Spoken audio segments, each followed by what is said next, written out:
জাতীয়তাবাদী যুৱ ছাত্ৰ পৰিষদ নলবাৰী জিলা সমিতিয়ে নলবাৰী চহৰৰ যিবিলাক ব্যৱসায়িক প্ৰতিষ্ঠানৰ নামফলকত অসমীয়া ভাষা নাই সেইসকলৰ ব্যৱসায়িক প্ৰতিষ্ঠানৰ নামফলকত আমি কলা ৰং সানিছোঁ।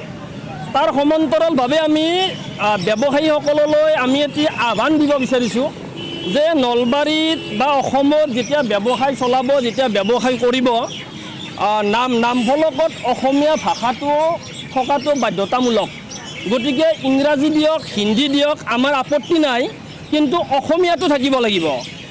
কিছুমান বাহিৰাগত, কিছুমান অনা অসমীয়াই কিন্তু আজিও আমি বাৰম্বাৰ সেই বিষয়টো আমি কৈ অহাৰ পিছতো আজিও তেওঁলোকৰ নামফলকত অসমীয়া ভাষাটো তেখেতসকলে লিপিবদ্ধ কৰা নাই।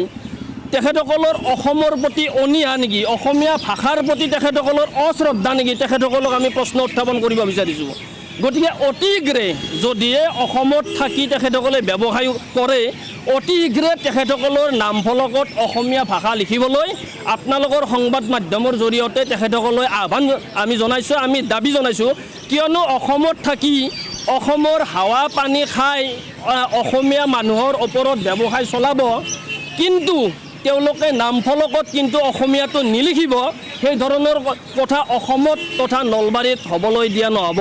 গতিকে আজিৰ পৰা আমি ব্যৱসায়ীসকলক এসপ্তাহৰ আমি সময়সীমা দিছোঁ। কি অসমীয়া, কি অনা অসমীয়া, সকলো ব্যৱসায়ী লৈ এসপ্তাহৰ ভিতৰত তেখেতসকলৰ ব্যৱসায়িক প্ৰতিষ্ঠানত থকা নামফলকত অসমীয়া ভাষা তেখেতসকলে লিখিব লাগিব।